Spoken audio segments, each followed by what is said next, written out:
I cared for Mom until her last breath. Then greedy relatives tried to take everything. For the past 5 years, my life had revolved entirely around Mom. Every day, I was there, waking early to prepare her medication, adjusting the thermostat to her comfort, making sure she ate, even when she lost her appetite. Watching her grow weaker was a slow, painful process, but I never considered stepping back. This was my duty, my love expressed not in grand gestures, but in quiet, tireless care. Her small house became my second home, a place filled with the hum of machines and the scent of antiseptic. The laughter and memories we once shared felt distant echoes. Now they were just me, Mom, and the steady rhythm of routine. Nights spent at her bedside became the fabric of my existence.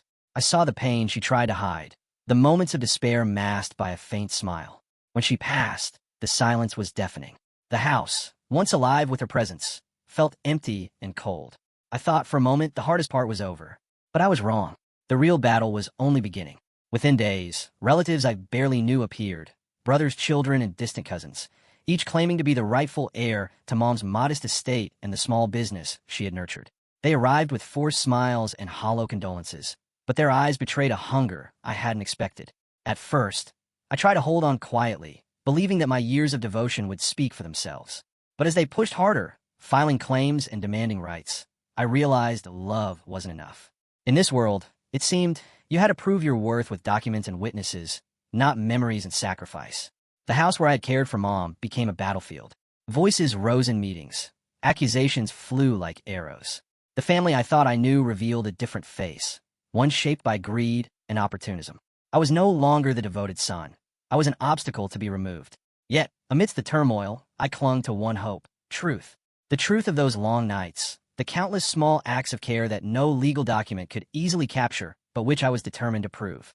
I began gathering what I could: nurses' testimonies, medical logs, letters I had written detailing Mom's condition. The courtroom awaited, a place where my love would be dissected and analyzed under cold scrutiny. I wasn't sure if justice would prevail, but I knew I had to try. For Mom, for myself. Preparing for the legal battle was overwhelming. I never imagined that caring for my mother would lead me here, to a cold courtroom where family ties felt fragile, like threads ready to snap. The relatives who once claimed to grieve her loss now transformed into adversaries, armed with legal jargon and dubious claims. I spent hours collecting every piece of evidence that might affirm my role as the true caregiver. Medical records, appointment logs, and even notes from visiting nurses who had witnessed my dedication. Some of these nurses were hesitant to get involved, fearing backlash from powerful family members. But a few, who had seen firsthand the endless nights I spent by Mom's side, agreed to testify. It was strange how the love I had given so freely suddenly required proof. A love that had never sought recognition now demanded validation in the form of signatures and sworn statements. I kept replaying the moments, holding Mom's hand as she struggled to breathe, the quiet tears behind closed doors, the meals I made to coax nutrition into her frail body. In court, the relatives painted a very different picture, one that minimized my role and exaggerated their own involvement. They spoke of visits and care that, from my knowledge, were infrequent at best. Their lawyers were slick, spinning narratives designed to cast doubt on my credibility. But the nurses' testimonies were powerful. They described my constant presence, my attentiveness, and the sacrifices I had made.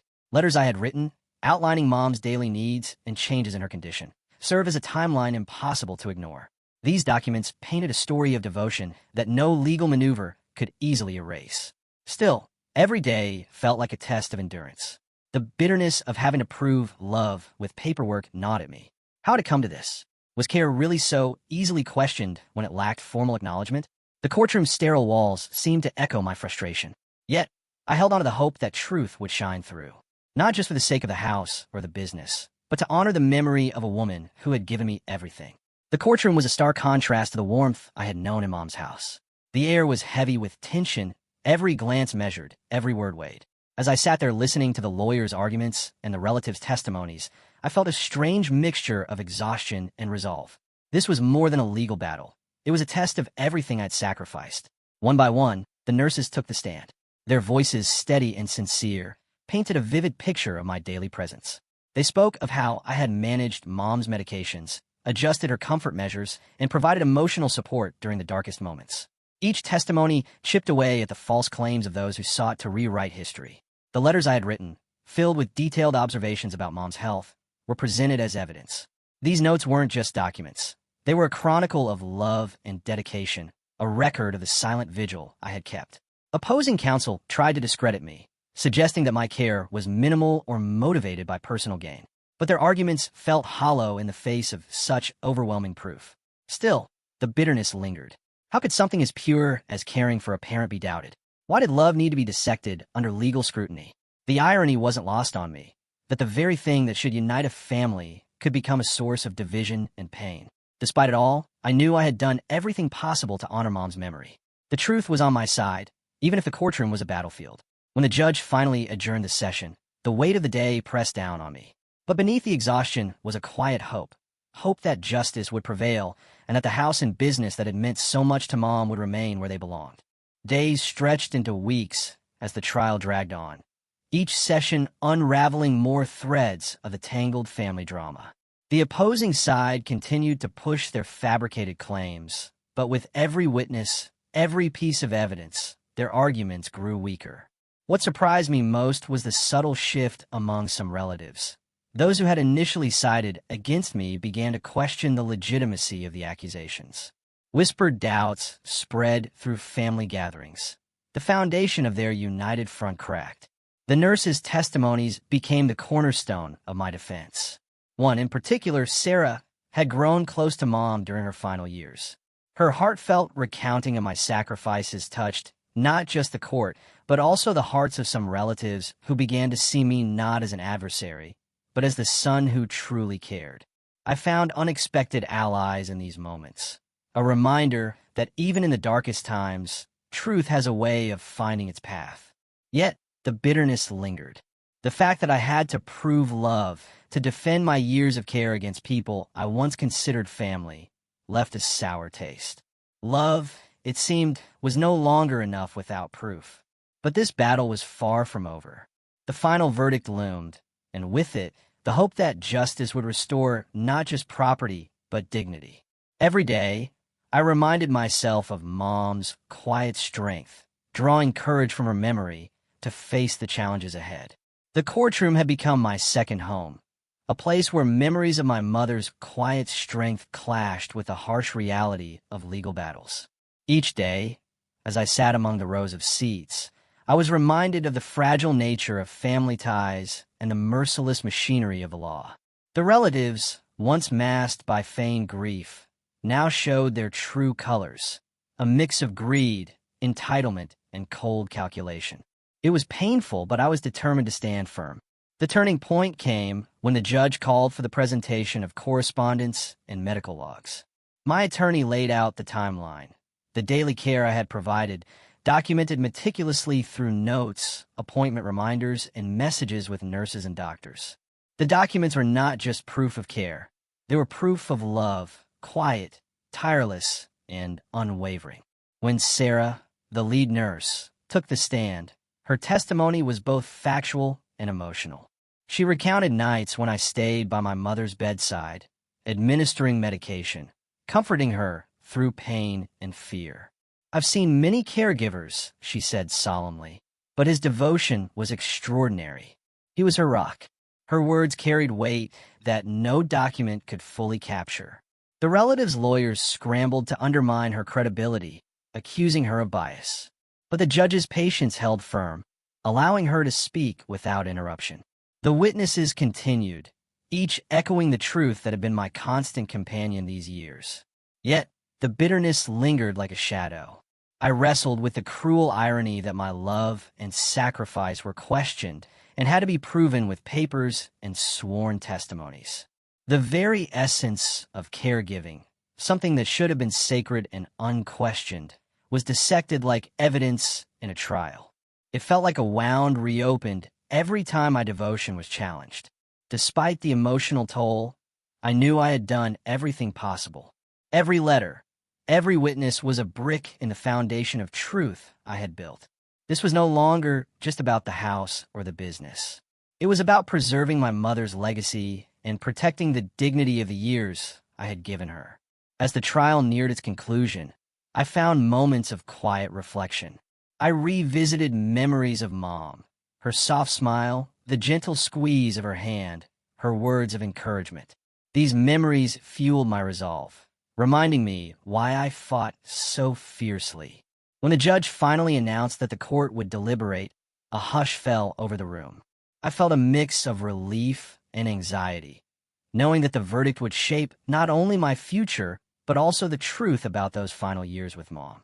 No matter the outcome, I was proud of standing for what was right, even when it meant facing family betrayal and the harsh glare of public judgment. The waiting period was unbearable. Each day felt stretched, every minute dragging on as I replayed the trial's moments over and over in my mind. I kept wondering, would the judge see beyond the legal jargon and recognize the heart behind the evidence? Could justice truly prevail when family ties have been so deeply fractured? During this time, I try to find solace in small things. Long walks through the neighborhood Mom loved, quiet evenings with a book, and the occasional phone call with the nurses who had stood by me. Their support was a lifeline, a reminder that I was not alone. Then the call came. The judge was ready to announce the verdict.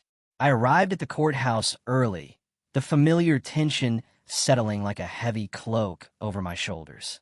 The courtroom was packed, not just with family, but with neighbors, friends, and even some of the nurses. Their presence gave me strength. As the judge read the decision, I felt my heart race. The court ruled in my favor, declaring that I was the rightful heir to the house and the business. The fraudulent claims were dismissed, and the attempts to strip me of my inheritance were rejected. A wave of relief and disbelief washed over me. Justice had been served, but was bittersweet. The wounds inflicted by family betrayal wouldn't heal overnight, and the silence left by Mom's passing was still raw. Outside the courthouse, reporters asked questions, some probing, others sympathetic. I spoke carefully, emphasizing that this victory wasn't about money or property, but about honoring my mother's memory and the years of care I'd given. The relatives who had challenged me avoided the cameras, their bravado shattered. Some quietly left town, others faded into the background. The family fractures were deeper than ever. In the weeks that followed, I focused on rebuilding, not just the business but my life. I renovated the house, filling it with memories and hope. I reached out to old friends and made peace with those relatives willing to heal. The experience had taught me harsh lessons about love, trust, and resilience. I realized that sometimes love must be fought for in the cold light of day and proven with more than just words. Though the path had been painful, I emerged stronger, ready to honor Mom's legacy and build a future that reflected the true meaning of family. The days following the verdict were a whirlwind of emotions and adjustments. The house, once a battleground, slowly began to feel like home again. I walked through each room, touching the walls that had witnessed Mom's final years, absorbing the silence that now carried a bittersweet peace.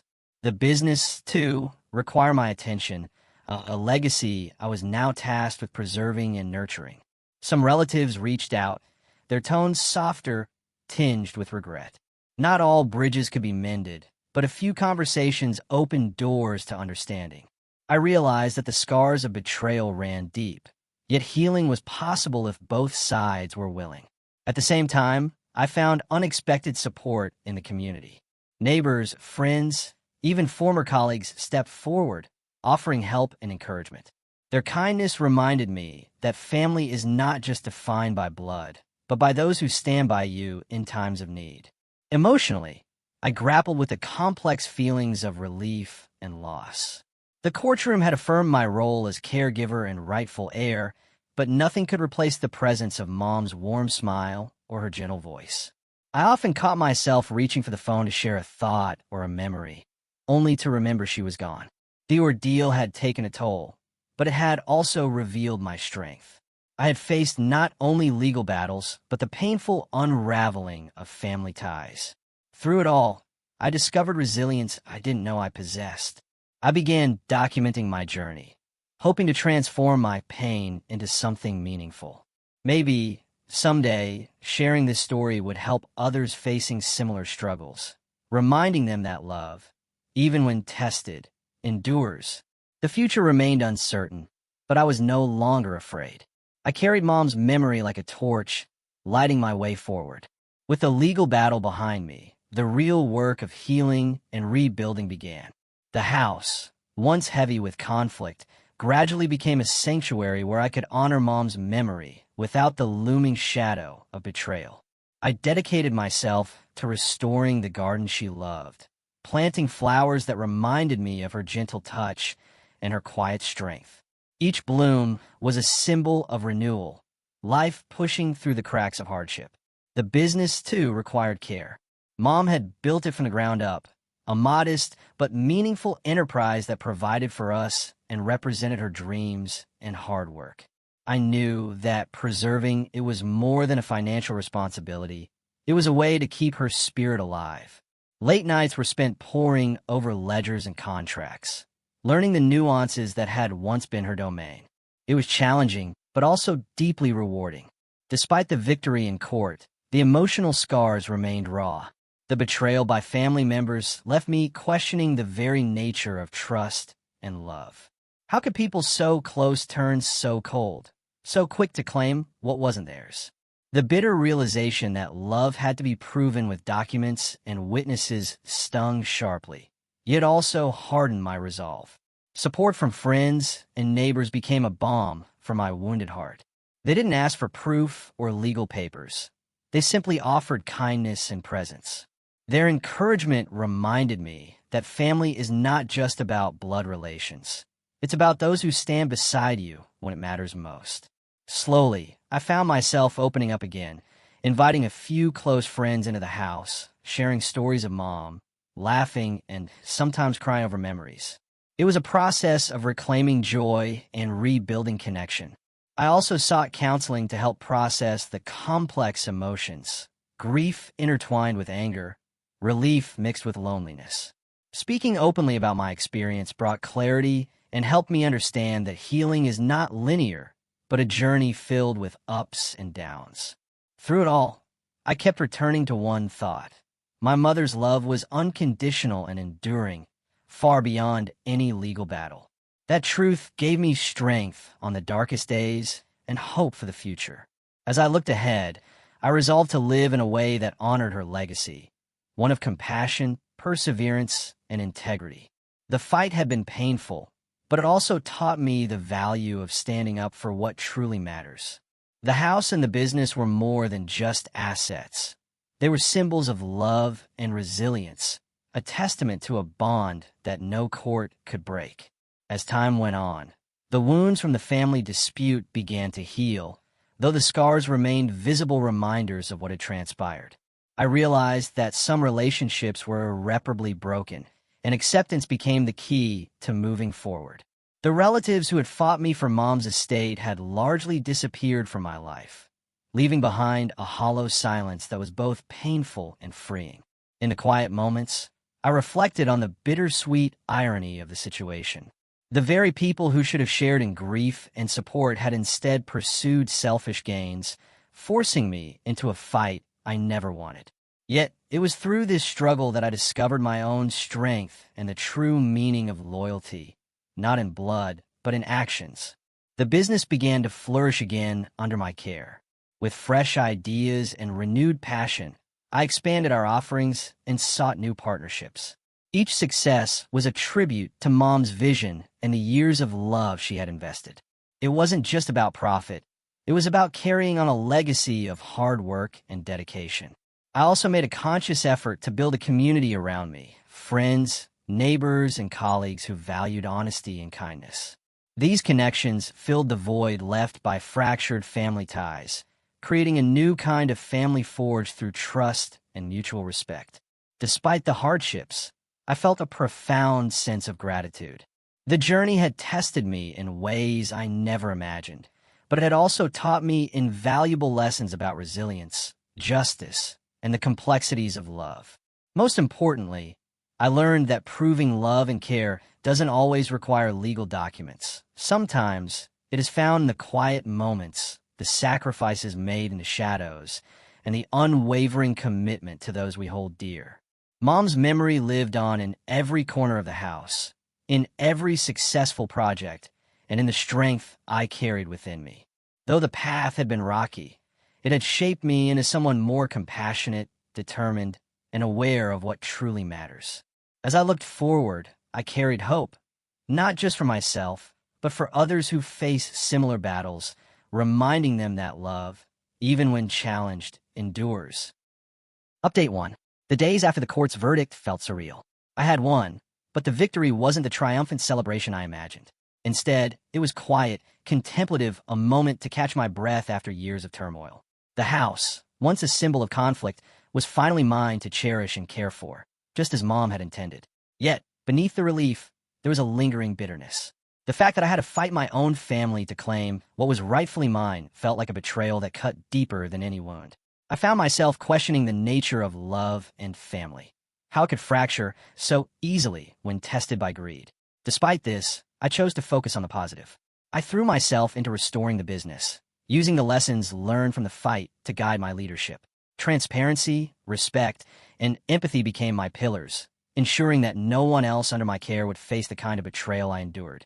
I also began reaching out to support groups for people dealing with family disputes and caregiving challenges. Sharing my story was therapeutic, and hearing others' experiences helped me heal. I realized that I wasn't alone. Many faced similar battles, fighting for love and justice in a world that often demands proof. Financially, the court ruling meant stability. I was able to invest in the business, hire new staff, and modernize operations. It wasn't just about growth. It was about honoring Mom's legacy by building something lasting and meaningful. Emotionally, the healing was gradual. I still miss Mom deeply, and some days were harder than others. But I found strength in small victories, a thriving business, a peaceful home, and a community of support. Most importantly, I learned that true love is not always easy or obvious. Sometimes it requires standing firm, fighting quietly, and proving itself in the face of doubt. Months passed, and life settled into a new rhythm, one that, while different from before, held its own kind of peace. The house was no longer just a place filled with memories of loss. It became a sanctuary of hope and renewal. I had transformed it into a home that reflected Mom's spirit, warm, welcoming, and resilient. The business thrived under my stewardship. With careful planning and dedication, I expanded our reach, secured new contracts, and built a loyal team who shared my vision. Every success felt like a tribute to Mom's hard work and the sacrifices she had made. It was a legacy I was proud to uphold. The relatives who had once sought to displace me faded into the background. Some severed ties entirely, unwilling to confront the truth revealed in court. Others attempted tentative reconciliation, but I remained cautious. Trust, once broken, is not easily restored. Through this journey, I found unexpected growth, not just in my career, but in my understanding of family, love, and resilience. I learned that sometimes the people who should be closest to us disappoint us the most. But true family is found in those who stand by us, believe in us, and support us unconditionally. Reflecting on the bitter fight, I no longer felt only pain and betrayal. Instead, I embraced the strength it gave me, the courage to defend what mattered, and the wisdom to build anew. Mom's love, unwavering even in her final days, remained my guiding light. As I looked toward the future, I did so with hope and determination. I was ready to create a life shaped by integrity, compassion, and the enduring bonds that survive even the harshest storms.